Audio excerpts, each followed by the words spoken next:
Radhe Radhe. Hello everyone, let's begin with a new episode. तो हमने सुना था कि नाताशा युविका की तारीफ करते हुए बोली, वाओ यार तुम बहुत ब्यूटीफुल लग रही हो। नताशा ने भी ब्लैक कलर की एक प्रिटी सी ड्रेस पहनी हुई थी जिसमें वह भी काफ़ी खूबसूरत लग रही थी। युविका नताशा की तरफ देखते हुए बोली, तुम भी कहाँ कुछ कम लग रही हो। दोनों एक दूसरे की तरफ देखकर खिलखिलाकर हंस पड़े।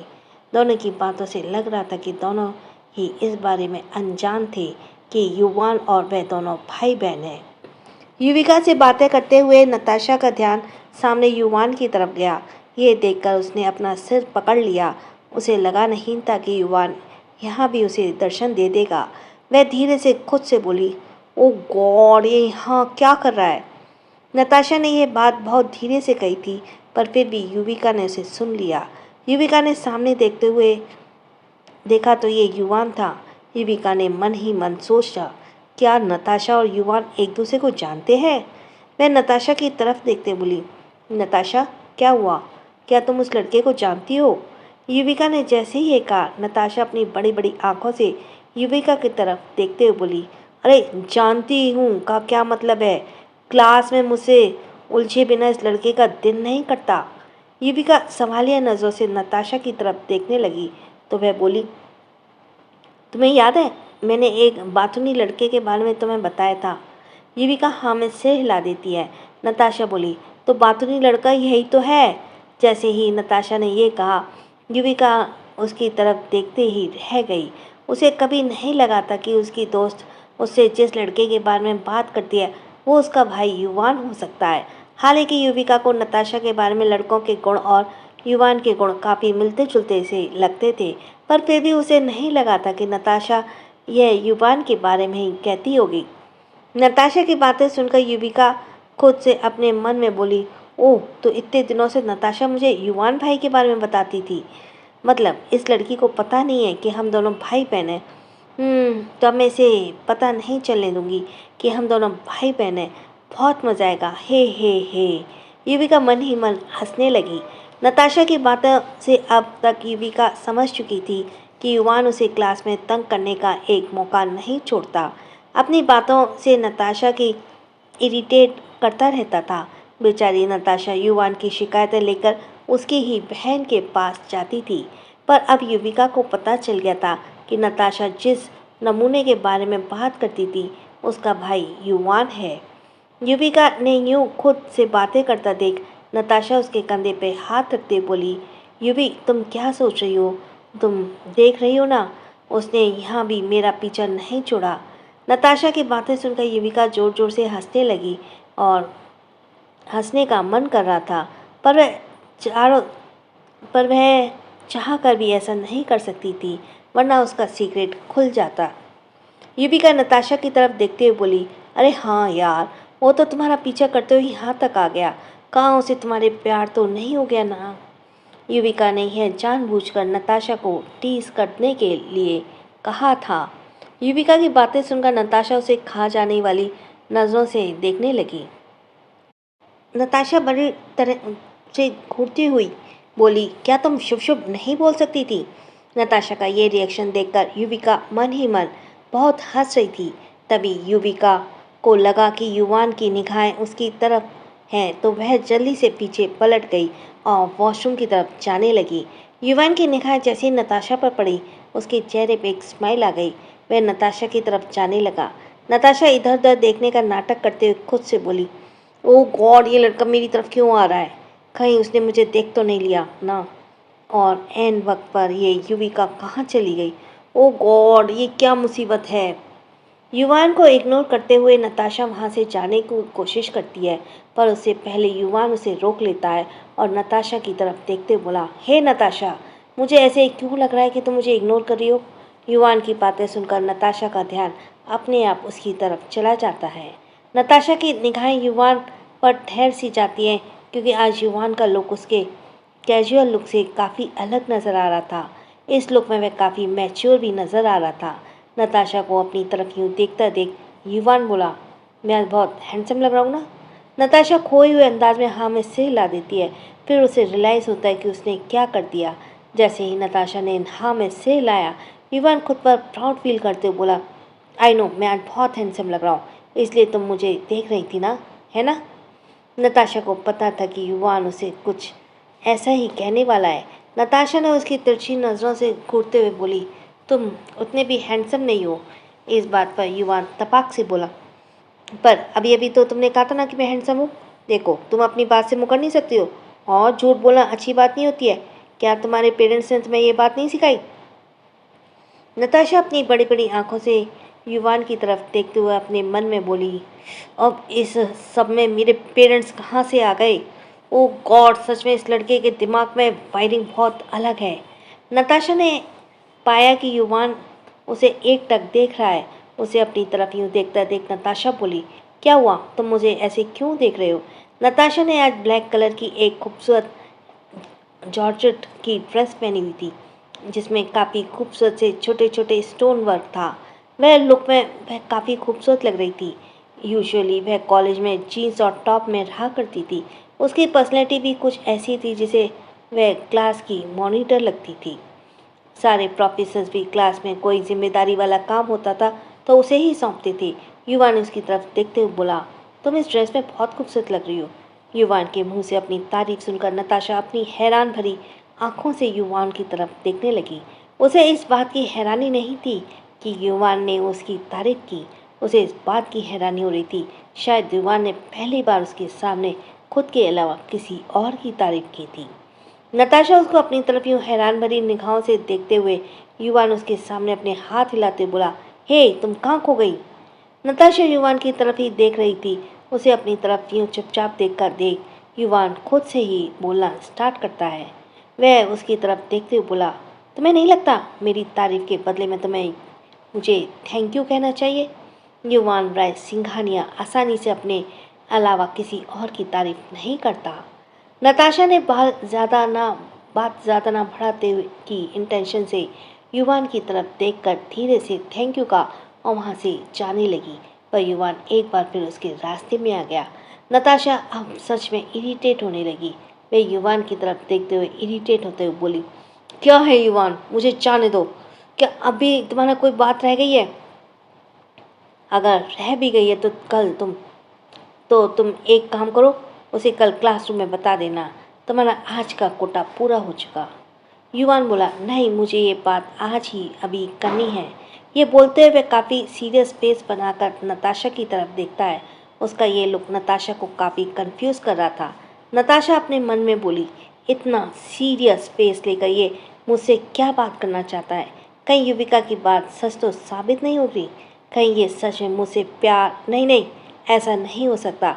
अगर ऐसा हुआ ना तो मैं उस युविका की बच्ची का सिर फोड़ दूंगी। नताशा खुद से ही सोचे जा रही थी।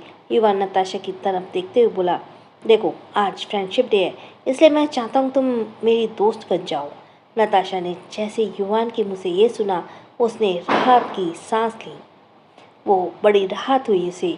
वह युवान की तरफ देखते हुए बोली, अगर तुम्हारी फ्रेंडशिप एक्सेप्ट नहीं की तो क्या करोगे?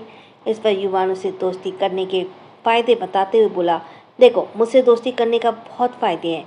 एक तो मैं बहुत क्यूट और हैंडसम हूँ। अगर तुम मेरी दोस्त बन जाती हो तो सारी लड़कियाँ तुमसे चलेंगी। मेरे पास बहुत पैसा भी है, तुम जो चाहो वो कैंटीन में खा सकती हो। युवान को देखकर ऐसे लग रहा था जैसे कोई छोटा बच्चा किसी प्यारी सी बच्ची से दोस्ती करने के लिए रिश्वत दे रहा हो। उसकी इस हरकत को देखकर नताशा खुद को स्माइल करने से रोक नहीं पाई और खुद से बोली, ये लड़का सबको अपनी तरह समझता है। फिर कुछ सोचते हुए बोली, बातूनी और इरिटेटिंग है, पर इसके साथ बहुत प्यार और क्यूट भी है। आई थिंक मैं इससे दोस्ती कर तो सकती हूँ। नताशा युवान की तरफ देखते बोली, ठीक है, मैं तुम्हारी दोस्ती बनने के लिए तैयार हूँ। ये बोलकर वह अपना एक हाथ बढ़ा देती है। नताशा की बातें सुनकर युवान के चेहरे पर एक चमक आ जाती है और वह नताशा से हैंडशेक करते हुए जल्दी से किसी छोटे बच्चे की तरह नताशा के गाल पर किस कर देता है। नताशा युवान की इस हरकत को देखती ही रह जाती है, क्योंकि उसके अलावा वहाँ पर काफ़ी लोग थे जिन्होंने अभी अभी ये नज़ारा देखा हो। नताशा को इस तरह बहुत एम्बैरेसिंग फील हो रहा था। वहीं शौर्य भी अपनी बड़ी बड़ी आंखों से युवान और नताशा को देख रहा था। उसने देख लिया था कैसे युवान ने नताशा को बेबी किस कर लिया था, वो भी सबके सामने। फिर शौर्य की निगाहें युविका पर गई, जो अपने भाई की हरकतों को देखकर मुंह दबाकर हंस रही थी। उसका ये रिएक्शन देखकर शौर्य का दाल में कुछ काला लगा। वह युविका के पास गया, उसे अपनी छोटी आंखों से घूरने लगा। जब युविका ने अपने ऊपर किसी की निगाहें महसूस हुई तो उसने सामने की तरफ देखा। वहाँ पर शौर्य खड़ा था। शौर्य ने अपनी तरफ यूं शक भरी निगाहों से देखता युविका उसकी तरफ देखकर बोली, तो मुझे ऐसे क्यों देख रहे हो? शौर्य उसकी तरफ देखकर बोला, सच सच बताओ, कहीं इन सब में तुम्हारा हाथ तो नहीं? युविका ने एक नज़र शौर्य की तरफ देखा। उसे लगा कि अगर इस बारे में वह उसे बता देगी तो वह युवान को भी बता देगा, क्योंकि दोनों बेस्ट फ्रेंड है। इसलिए उसने शौर्य की बात को इग्नोर करते हुए वहाँ से जाने लगी। पर शौर्य ने उसे जाने नहीं दिया और युविका को हाथ पकड़ उसे वहाँ से बाहर की तरफ ले जाने लगा। युविका का शौर्य का ये बिहेवियर काफ़ी स्ट्रेंज लग रहा था, क्योंकि आज से पहले उसने युविका के साथ ऐसा कुछ नहीं किया था। शौर्य की इस हरकत से युविका पूरी तरह इरिटेट होते बोली, शौर्य क्या कर रहे हो? छोड़ो मेरे हाथ। मैंने कहा ना, तुम्हें इस बारे में मुझे कुछ नहीं बता सकती। शौर्य उसे लेकर पार्टी हॉल की तरफ बाहर आया और सामने एक बड़ी सी विंडो थी। उसने वहीं पर युविका को लाकर उसका हाथ छोड़ दिया। उसने पकड़ने से युविका के हाथों पर शौर्य के हाथों के निशान पड़ गए थे, जिसे देखकर शौर्य की रियलाइज़ हुआ कि उसने कुछ ज़्यादा ही जोर से युविका का हाथ पकड़ लिया। युविका अपने हाथ को ही देख रही थी। शौर्य गिल्टी फील करते हुए युविका के हाथ को अपने हाथों में लेते हुए बोला, आई एम सॉरी, मुझे पता नहीं चला कि मैंने तुम्हारा हाथ इतनी ज़ोर से पकड़ लिया था। युविका को शौर्य की इस हरकत पर काफ़ी गुस्सा आ रहा था, इसलिए उसने उसका हाथ एकदम से झटक दिया और गुस्से से बोली, छोड़ो मेरा हाथ। युविका के इस रिएक्शन से शौर्य को भी गुस्सा आ गया। युविका ने एक नज़र उसे घूरा और वहाँ से जाने लगी, पर शौर्य ने दोबारा उसका हाथ पकड़ लिया और उसे जाने से रोक लिया। उसकी इस हरकत से युविका काफ़ी इरिटेट हो गई। वह शौर्य को गुस्से से घूरते हुए बोली, मैंने कहा ना, मेरा हाथ छोड़ो। शौर्य उसकी तरफ घूरते हुए बोला, तो मुझे बताओ ना। युविका शौर्य को खा जाने वाली नज़रों से घूरते हुए बोली, नहीं बताऊंगी, और तुम्हारी इस हरकत के बाद तो बिल्कुल भी नहीं बताऊंगी। जो करना है कर लो। युविका ने शौर्य को चैलेंजिंग टोन में कहा। आज शौर्य का पहली बार युविका पर गुस्सा आ रहा था, क्योंकि वह आज अच्छी बच्ची की तरह उसकी बात नहीं मान रही थी। फिर पता नहीं शौर्य के दिमाग में क्या आया, उसने युविका को दीवार से सटा दिया और उसके हाथों को पीछे पुश करते हुए युविका के होठों पर अपने होठ रख दिए। युविका शौर्य की इस हरकत के लिए बिल्कुल भी तैयार नहीं थी। वह कुछ रिएक्ट कर पाती इससे पहले ही शौर्य उसे फोर्सफुली किस कर स्टार्ट कर देता है। इसकी वजह से किस से युविका ब्लैंक आउट हो जाती है। शौर्य इस किस के थ्रू युविका को पनिश कर रहा था। वहीं दूसरी तरफ नताशा युवान के इस बेबी किस से थोड़ी देर के लिए तो वहीं जम गई थी। बाद में वह सेंस में आई तो उसने देखा कि वहाँ मौजूद गर्ल्स और बॉयज़ उन्हें ही देख रहे हैं। ये सिचुएशन नताशा के लिए काफ़ी ज़्यादा ऑकवर्ड था। उसने बिना देर किए युवान के हाथ पकड़ा और उसे खींचते हुए वहाँ से बाहर ले गई। युवान को तो अभी भी समझ नहीं आ रहा था ऐसे क्यों रिएक्ट कर रहा है। एक कोने में लाकर नताशा युवान की तरफ घूरते बोली, ये क्या हरकतें थी युवान? नताशा की तरफ देखकर मासूमियत से बोला, पर मैंने क्या किया? नताशा अपना सिर पीटते हुए खुद से बोली, ओ गॉड, ये लड़का सच में मुझे किसी दिन पागल ही कर देगा। नताशा युवान को घूरते बोली, युवान तुमने मुझे सबके सामने बेबी किस किया? कि युवान नताशा की तरफ देखते बोला, क्योंकि तुमने मेरी फ्रेंडशिप एक्सेप्ट की थी ना, तो मेरी तरफ से ये ट्रीट थी तुम्हारे लिए। इसके अलावा मेरे पास देने का कुछ भी नहीं था। युवान की बातें सुनकर नताशा को चक्कर आने लगे। वह युवान को गौर से देखने लगी। नताशा की निगाहों को खुद पर महसूस करके युवान बोला, तो मुझे ऐसे क्यों देख रही हो? क्या तुम्हें एक और बेबी किस चाहिए? युवान ने जैसे ही ये कहा, नताशा ने उसके दोनों गालों पर हाथ रख दिए और युवान को खा जाने वाली नसों से घूरते बोली, बिल्कुल भी नहीं। अब से तुम सबके सामने ऐसी वैसी हरकतें नहीं करोगे, वरना मैं तुमसे दोस्ती तोड़ दूंगी। नताशा ने युवान को आंखें दिखाते हुए कहा। युवान किसी मासूम बच्चे की तरह अपना टिमटिमाती आंखों से नताशा को देखने लगा। उसकी मासूमियत देखकर नताशा अपने मन में बोली, मासूम तो बने बन रहा है जैसे इसने कुछ किया ही ना हो। फिर वह पार्टी की तरफ जाने लगी। युवान भी किसी आज्ञाकारी बच्चे की तरह नताशा के पीछे पीछे चला गया। पार्टी में जाकर नताशा युविका को ढूंढने लगी क्योंकि वह कहीं भी नजर नहीं आ रही थी। वहीं युवान भी शौर्य को ढूंढ रहा था। दूसरी तरफ शौर्य युविका को किस करने में लगा हुआ था। युविका उसे अपने मुलायम हाथों से शौर्य के सीने पर मुक्के बरसा रही थी, पर युवान की सख्त बॉडी पर उसका कोई असर नहीं हो रहा था। युविका को किस करते हुए शौर्य ये भूल ही गया था कि वह उसे हर्ट कर रहा है। वह युविका के होठों को जैसे जैसे खोसा गया था। थोड़ी देर बाद जब शौर्य को फील हुआ कि युविका की सांसें उखड़ने लगी हैं, तो उसने जल्दी से उसे रिलीज कर दिया। शौर्य की निगाहें युविका के चेहरे पर टिक गईं। उसकी आंखों में आंसू भर गई और होठ पूरी तरह से लाल हो चुका था। युविका के आंसू देखकर शौर्य को अपनी गलती का एहसास हुआ। युविका ने नाराजगी और गुस्से से शौर्य को देखा। उसने एक सेकंड का वक्त भी नहीं किया और वो तेजी से वहाँ से भागने लगी। शौर्य उसे पकड़ने के लिए उसके पीछे जाने लगा, पर युविका काफ़ी तेजी से वहाँ से निकल गई। वह कार में बैठ गई और ड्राइवर को सिंघानिया मेंशन की तरफ चलने के लिए कहा। युविका को पार्टी छोड़कर जाता देख शौर्य ने अपना सिर पकड़ लिया। वह समझ गया था कि आज उसकी दोस्त उसे नाराज़ हो गई है। अब शौर्य को खुद पर बहुत गुस्सा आने लगा। उसने गुस्से में दीवार पर एक पंच मार दिया, जिससे उसके हाथ में चोट लग गई। वह वापस पार्टी में आया। युवान जो कि उसे ढूंढ रहा था, वह शौर्य की तरफ देखते हुए बोला, ब्रो, मैं तुम्हें कहाँ कहाँ नहीं ढूंढ रहा था, तुम कहाँ चले गए थे?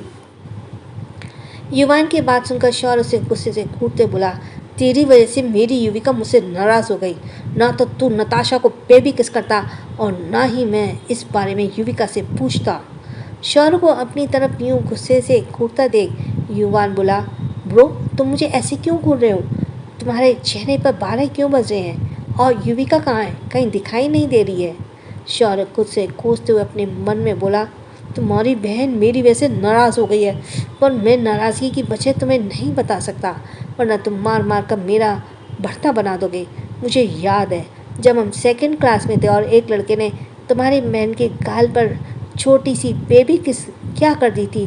तुमने उस लड़के के 100 बार उठ बैठक करवाया था। उसके दोनों गाल भी मार मार के लाल कर दिए थे। दूसरे दिन वो लड़का क्लास में तो क्या पूरे स्कूल में भी दिखाई नहीं दिया। फिर शौर्य खुद के बारे में सोचते बोला, और मैंने तो युविका को फोर्सफुली किस किया है। पता नहीं इस बारे में युवान और यक्षित भाई को पता चल गया तो कैसे रिएक्ट करेंगे। शौर्य को अपने ही ख्यालों में खोया देख युवान उसके कंधे पे हाथ रखते बोला, शौर्य ब्रो, कुछ बोलोगे भी या खुद से ही बातें करते रहोगे? क्या तुमने युविका को कहीं देखा है? शौर्य बोला, हाँ, वो पार्टी छोड़कर चली गई है। शौर्य ने जैसे ही ये कहा, युवान हैरानी से चौंकते हुए बोला, क्या युविका पार्टी छोड़कर चली गई? पर तुमने इस बारे में मुझे बताया क्यों नहीं? तुझे याद है ना, यक्षित भाई ने हम दोनों को स्ट्रिक्टली कहा था युविका को ध्यान रखने के लिए। अगर उसे कोई भी प्रॉब्लम हुई तो समझ ले हम दोनों गए। शौर्य युवान की तरफ देखते हुए बोला, डोंट वरी, कार में एक सिक्योरिटी ड्राइवर डिवाइस लगी हुई है, इससे हम युविका की लोकेशन देख सकते हैं। युवान शौर्य की तरफ शक भरी निगाहों से देखते बोला, वो सब तो ठीक है, पर तुझे कैसे पता चला कि वो नाराज़ हो गई है? शौर्य धीरे से बोला, क्योंकि इसका कर्ता धर्ता मैं ही हूँ, इसलिए मुझे पता है। युवान बोला, कुछ कहा तुमने? शौर्य युवान की तरफ देखते हुए बोला, एक्चुअली मुझे युविका को देखकर ऐसे लग रहा था कि मैं नाराज़ हो गई है। नताशा भी युविका को भी ढूंढ रही थी। तभी उसे युविका के मैसेज आया, मेरी तबीयत थोड़ी ख़राब हो गई इसलिए मैं मेंशन के लिए निकल गई हूँ। यू डोंट वरी, मैं रेस्ट करूँगी तो ठीक हो जाऊँगी। युविका ने युवान को भी एक मैसेज ड्रॉप किया था, भाई मेरी तबीयत थोड़ी ख़राब हो गई है इसलिए मैं मेंशन के लिए निकल रही हूँ, आप मेरी फिक्र मत करना। युविका का मैसेज पढ़कर युवान शौर्य की तरफ देखते हुए बोला, तू तो कह रहा था कि युविका नाराज़ होकर यहाँ से निकली है, पर वो कह रही है कि उसकी तबीयत खराब हो गई है इसलिए वह यहाँ से गई। शौर्य ने युवान का फ़ोन अपने हाथों में लेकर वो मैसेज रीड करने लगा। ये मैसेज देखकर उसे तकलीफ़ हो रही थी, क्योंकि युविका ने सिर्फ युवान को मैसेज किया था। इसका मतलब तो सिर्फ एक ही था कि वह शौर्य से बहुत नाराज़ है। युविका के जाने के बाद नताशा को भी पार्टी में रहने का मन नहीं किया। और वह पार्टी से जाने से पहले एक बार वॉशरूम की तरफ गई। जब वह वापस आई तो उसने पाया कि उस पार्टी हॉल में कुछ ब्लैक कलर के ड्रेस कोट पहने आदमियों ने घेर रखा था। देखते ही वे किसी को प्रोफेशनल बॉडीगार्ड लग रहे थे, तो नताशा को ढूंढते हुए यहाँ तक आ गए थे। वे वही लोग थे।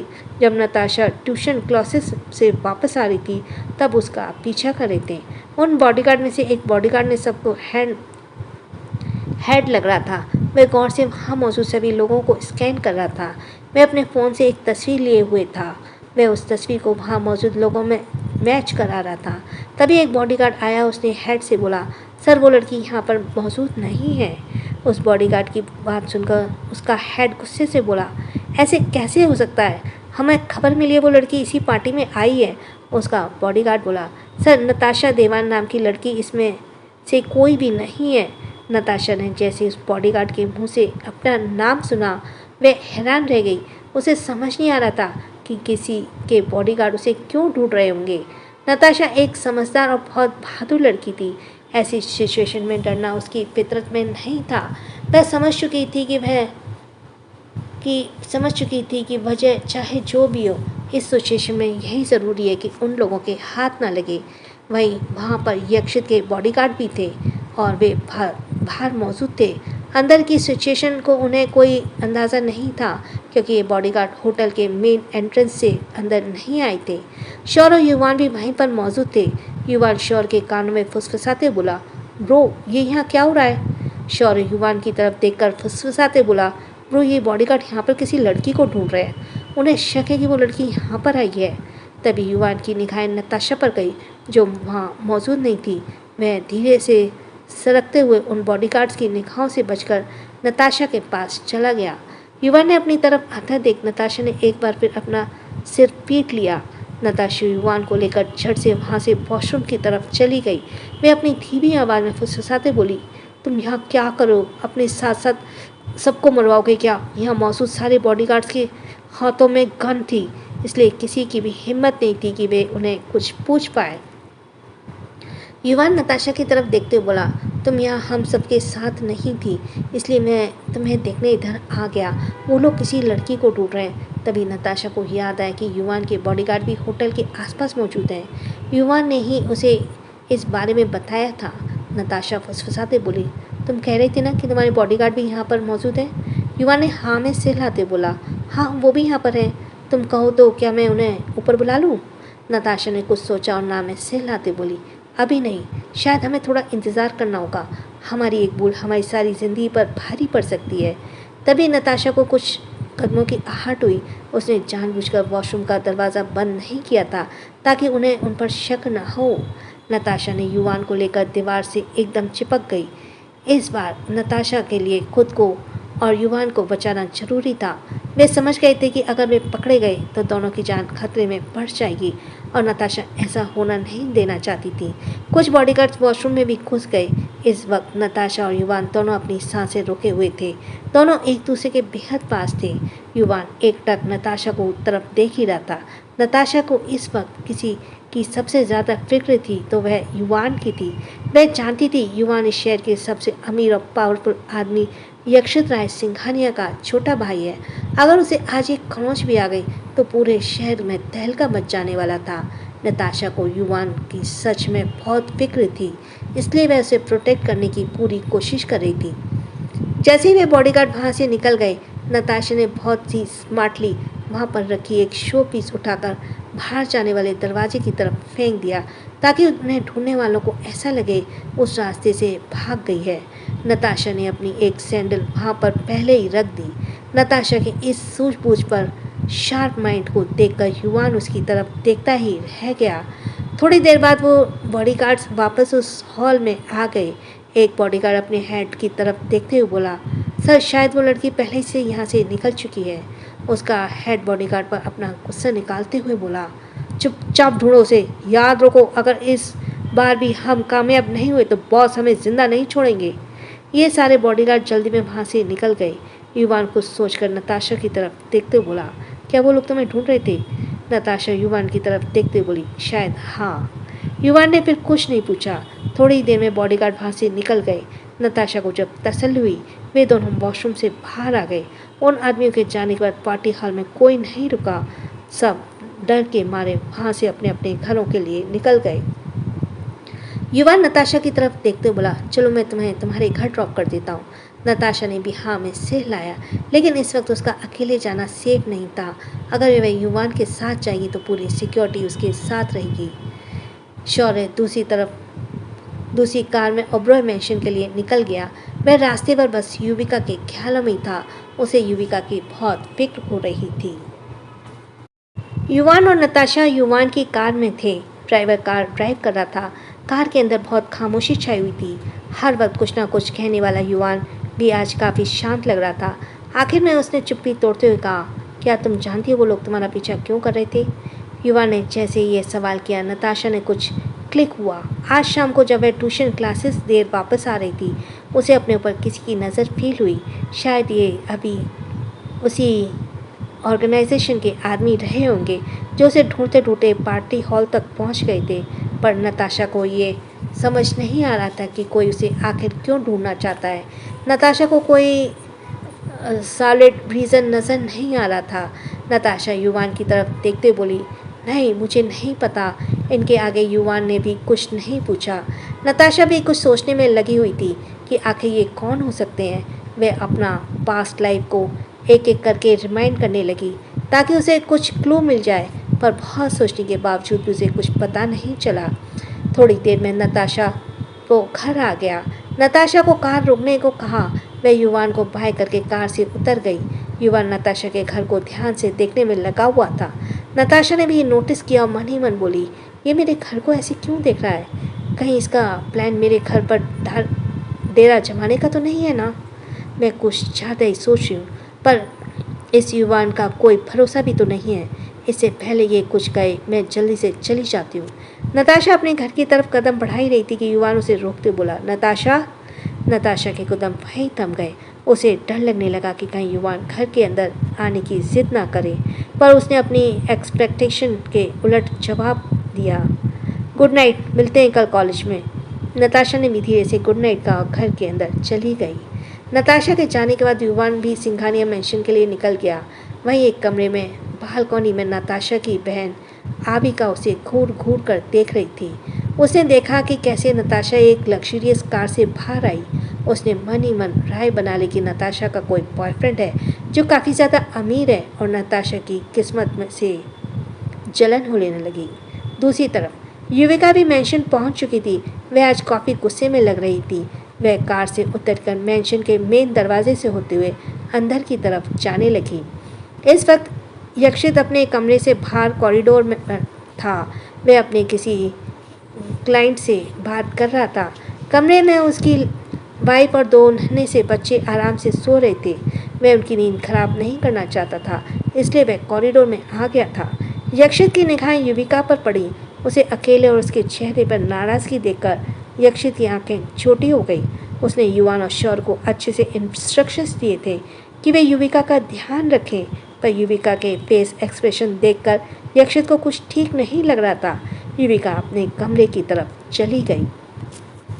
युविका ने नाराज़गी से अपने रूम का दरवाज़ा बंद किया और सीधे वॉशरूम में गई।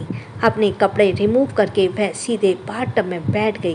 वह बार बार अपने होठों पर रगड़ रही थी, जैसे कि वह शौर्य को फोर्सफुली किस को मिटाने की कोशिश कर रही हो। वह शौर्य को कोसते हुए बोली, उसकी हिम्मत कैसे हुई मुझे मेरी मर्ज़ी के खिलाफ ज़बरदस्ती किस करने की? बिल्कुल बात नहीं करूँगी। मैं फिर देखती हूँ क्या करता है। आया बड़ा मुझे ज़बरदस्ती किस करने वाला। हाँ। युविका शौर्य को मन ही मन हज़ारों गालियाँ दे रही थी। जब वह वॉशरूम से बाहर आई तो उसने देखा कि उसके फ़ोन पर शौर्य के 10 मिस कॉल ऑलरेडी थे। युविका ने उसकी कॉल को पूरी तरह से इग्नोर कर दिया और फ़ोन स्विच ऑफ कर दिया। वह इस वक्त शौर्य से बिल्कुल बात नहीं करना चाहती थी। क्लोजेट रूम में जाकर उसने नाइट सूट पहना और वो बेड पर लेट गई। थकी हुई होने के कारण उसे जल्दी ही नींद आ गई। वहीं शौर्य भी ओबरॉय मैंशन पहुंच चुका था। वह युविका को कॉल ट्राई करने की कोशिश कर रहा था, पर अब उसका फ़ोन स्विच ऑफ आ रहा था। वह समझ गया कि युविका ने गुस्से में अपना फ़ोन स्विच ऑफ कर दिया होगा। वह एक गहरी सांस लेता है और फ़ोन साइड में रखकर अपने बेड पर लेट जाता है। आज शौर्य की आंखों में नींद कोसों दूर थी। वह बस युविका के बारे में ही सोच रहा था। उसे खुद भी समझ नहीं आ रहा था क्या सोचकर उसने युविका को किस कर दिया, जबकि उसने आज से पहले कभी इस तरह से रिएक्ट तो नहीं किया था। वह खुद से ही सवाल कर रहा था, साथ ही वो ये सोच भी रहा था क्या युविका उसके लिए माफ़ करेगी या नहीं। ये सोचते हुए शौर्य के जहन में एक बार फिर उसका खूबसूरत सा चेहरा उभरने लगा।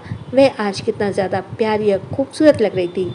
उसे देखकर आज शौर्य को खुद बेखुद अलग से एहसास पनपते हुए नजर आए थे, पर ये ऐसे कैसे एहसास थे जिसके बारे में वह कंफ्यूज था। युविका के खूबसूरत चेहरे के इमेजिन करते हुए वह धीरे धीरे नींद के आगोश में चला गया। वहीं सिंघानिया मेंशन में युवान जब मेंशन के अंदर होता है तब भी यक्षित कमरे से बाहर कॉरिडोर पर मौजूद था। दोनों को यूं पार्टी से अलग अलग आता देख वह समझ चुका था कि कोई बात ज़रूर है। थोड़ी देर बाद कॉल डिस्कनेक्ट करके भी वह भी अपने कमरे में आ गया। कमरे में आकर उसकी निगाहें अपनी बेबी और बच्चे पर पड़ती है जो कि सुकून की नींद सो रहे थे। यक्षित की निगाहें वन्या पर गईं और उसका ब्लैंकेट नीचे गिरा हुआ था। ये देखकर यक्षित नामे से हिलाया और ब्लैंकेट उठाकर उसे फिर से कवर कर देता है। वन्या सोते हुए काफ़ी ज़्यादा मासूम लग रही थी। यक्षित उसकी तरह झुककर उसके माथे पर चूमते हुए बोला, 2 बच्चों की माँ बन गई है, फिर भी इसकी लापरवाही में कोई कमी नहीं आई। ये बोलकर वह स्माइल करने लगा। यक्षित जानता था कि वन्या अपने बच्चों को लेकर घर की पूरी जिम्मेदारी आराम से उठा लेती है, पर जब बात खुद की आती है तो वह काफ़ी लापरवाह थी। यक्षित इस बात के लिए उसे टोक भी चुका था कि वह अपना भी ख्याल रखा करे। वन्या को ब्लैंकेट से ठीक से कवर करने के बाद यक्षित की निगाहें अपने नन्हे मुन्ने बच्चे पर जाती हैं जो बड़ी मासूमियत से साथ सो रहा था। इन दोनों मासूम से चेहरों में यक्षित और वन्या की सारी दुनिया बसती थी। उन्हें देखकर यक्षित के चेहरे पे प्यारी सी स्माइल आ गई। उसने नीचे झुककर बारी बारी से दोनों के माथे को चूम लिया और फिर अपनी तरफ आकर बेड पर लेट गया। अगली सुबह यक्षित की नींद खुली तो उसकी निगाहें सबसे पहले अपनी बीवी के गुलाब की तरह खिले फ्रेश चेहरे पर गई। वन्या आज यक्षित से पहले उठ गई थी। वह बेड पर ही थी। उसने एक हाथ से सिर को सहला देकर वह सामने अपने जिगर के टुकड़ों को निहार रही थी जो बड़े ही मासूमियत से एक दूसरे को हक करके सोए हुए थे।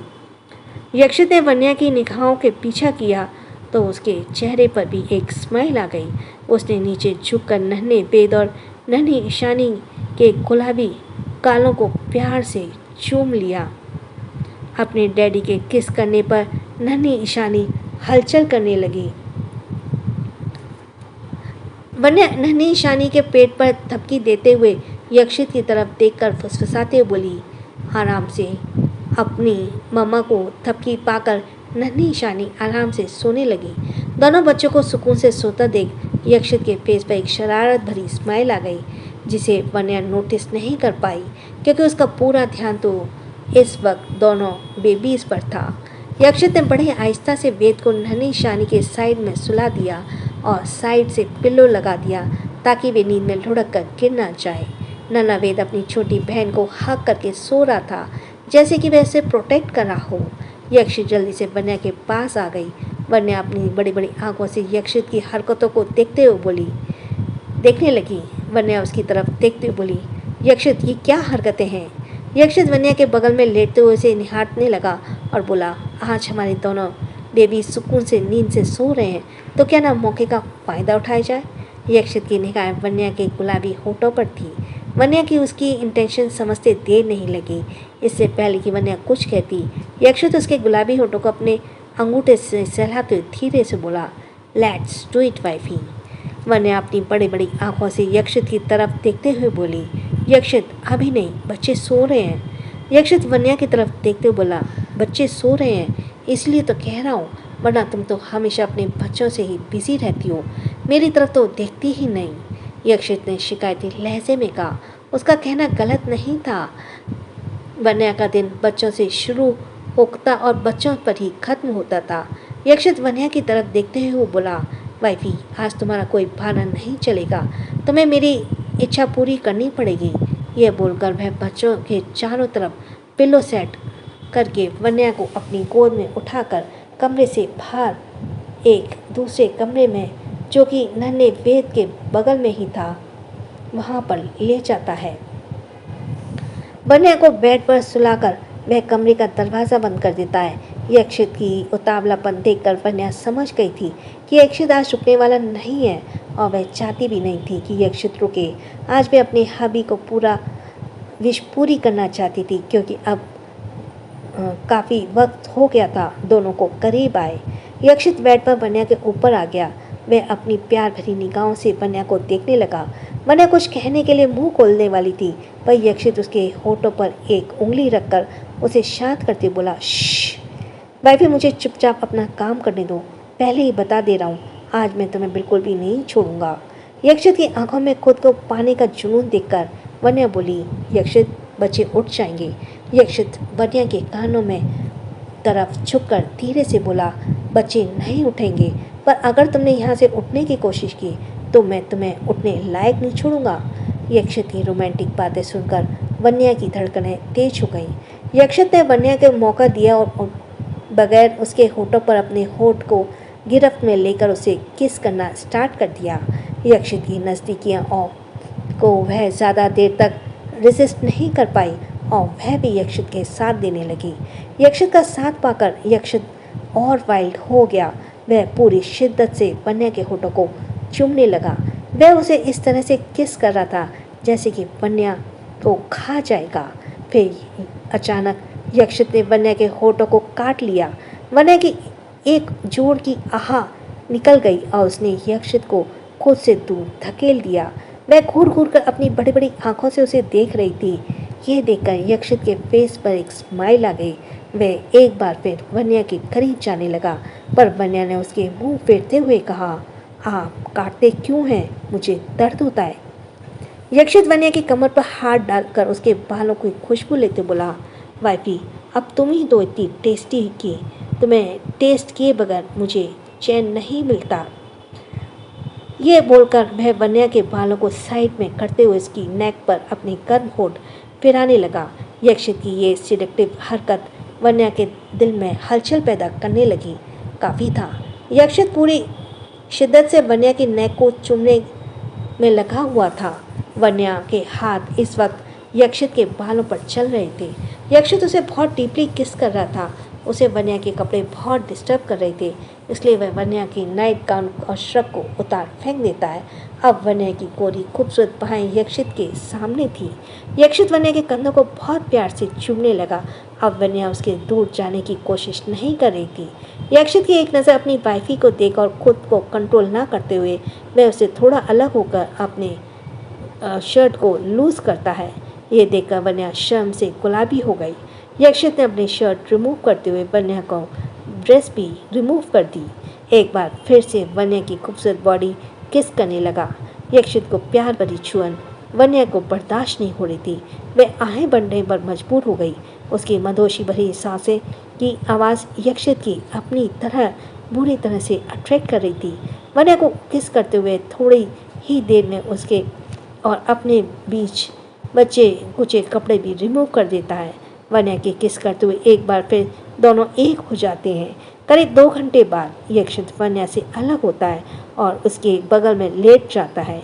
वन्या काफ़ी थक चुकी थी। एक बार फिर उसकी आंखें भारी होने लगी। यक्षित ने उसे अपनी बाहों में समेट लिया, उसे ठीक से ब्लैंकेट उड़ा दिया और उसके माथे पर किस करते बोला, आई लव यू वाइफी। वन्या यक्षित के सीने से अपना सिर छुपाते हुए धीरे से बोली, आई लव यू टू यक्षित। वन्या की पीठ को प्यार से सहलाने लगा। थोड़ी देर में वह फिर से नींद के आगोश में चली गई। थोड़ी देर तक यक्षित वन्या के पास रहा। जब घड़ी की तरफ नज़र डाली तो सुबह के 8 बज रहे थे। उसे याद आया कि आज उसने अपने बेटे को प्रॉमिस किया था वो उसे घुमाने ले जाएगा। फिर एक नज़र अपनी वन्या पर डाली। उसके चेहरे पर एक स्माइल आ गई, ये सोचकर कि वन्या आज उस पर बिगड़ने वाली है। So thanks for listening. छोटों को प्यार, बड़ों को सम्मान। राधे राधे।